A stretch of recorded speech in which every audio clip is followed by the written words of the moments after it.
By viewing Module 4, you will vastly improve how you communicate with your loved one. You will be able to talk to them without them becoming defensive. You will know how to manage difficult moments and learn how to make requests that get you to a yes.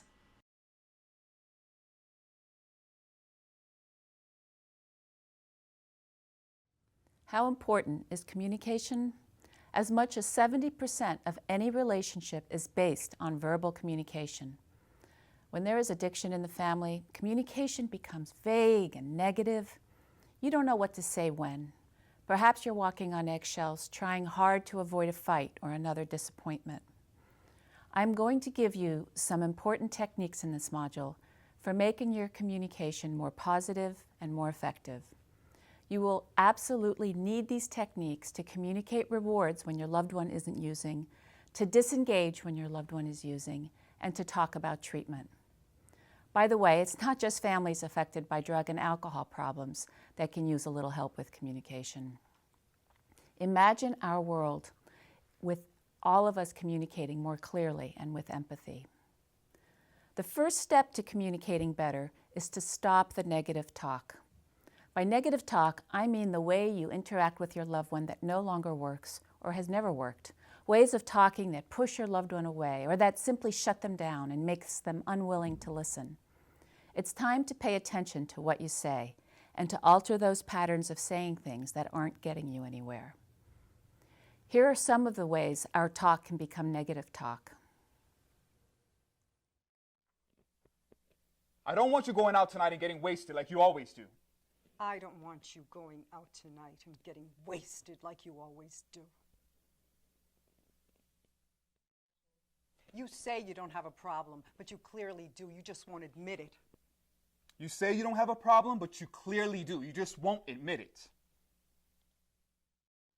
Let's see if you can make it home sober tonight. Let's see if you can make it home sober tonight.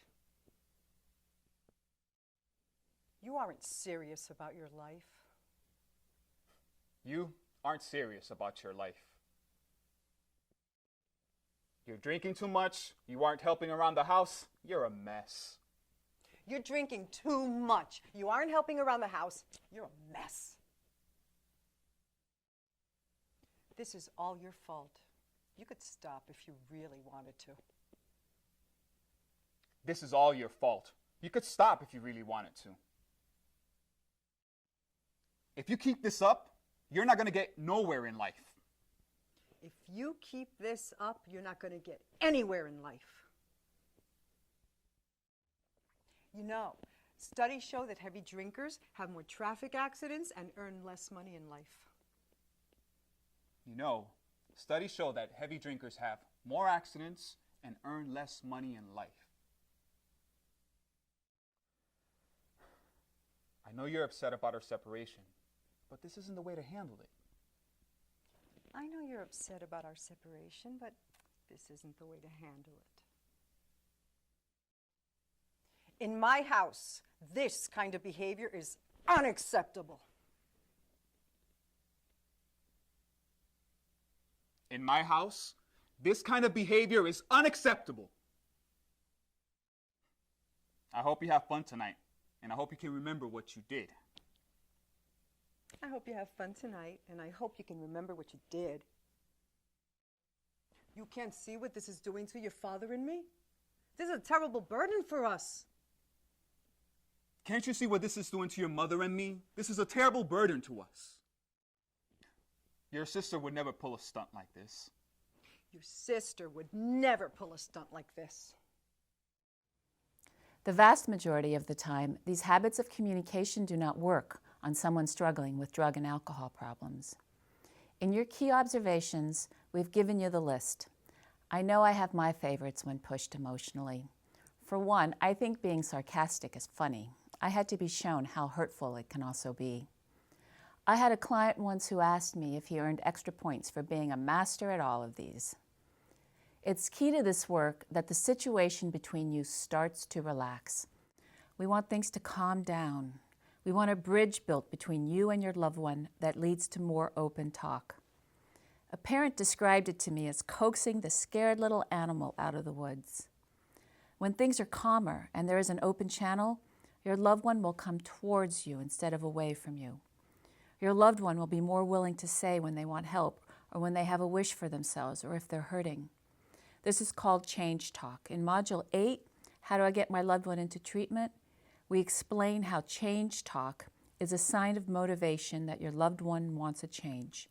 It's a window of opportunity to talk about treatment. Change talk is their own motivation for change coming through. It's a wish or a dip, hope or despair. Rather than you pushing your loved one to change their life, change talk is your own loved one signaling a little motivation to do so. There are two common ways people respond to negative talk. They'll get defensive, as in, I have the right to use, I'm not hurting anyone, or they'll deny it. I don't know what you're talking about, I didn't drink. Negative talk has the effect of backing someone up against the wall. There's nowhere to go, and since you can't hold two thoughts in your head at once, forcing them to spend mental energy defending their right to use or denying the fact that they do use is simply not helpful. It's much more effective if your loved one has the mental space to think about the situation they're in and to not be thinking of a defense or a denial. Try not to communicate in ways that generate these kinds of responses. It pushes their thinking in the wrong direction. We want them to come out, to think for themselves about their situation, not to retreat into a defensive or denying posture. Are you being argumentative or judging or being critical? Is the tone of your voice falling into sarcasm? As a parent, you may think it's your duty to warn your child about what will happen if they continue down this path. So you lecture and you try to persuade. Don't you see what you're doing? You're going to flunk out of school, you won't graduate, you won't be able to get a job, your life's going to be ruined. So pay attention to these negative talk habits. They've probably stopped working for you a long time ago. A mom once told me that just by stopping the negative talk habit, her son no longer left the room when she walked in. It was a huge success. At first, stopping the negative talk may be all you can do. Biting your lip when every ounce of you wants to point out the dangers of going out drinking, or keeping your mouth shut when your loved one claims they are just going to the mall. Try it. Just stopping the negative talk is going to make a huge difference in your relationship. It's a critical start to building a stronger bridge between you. If you're having real trouble with stopping negative talk habits or the positive communication skills I'm about to introduce, I understand. Life with someone who abuses substances is very, very difficult. If difficult emotions are playing a part, go for help to Module 7. How do I care for myself when negative feelings get in the way? But remember, your purpose is to have a better quality of life and to get your loved one into treatment by reducing their use along the way. Communication is key to those goals.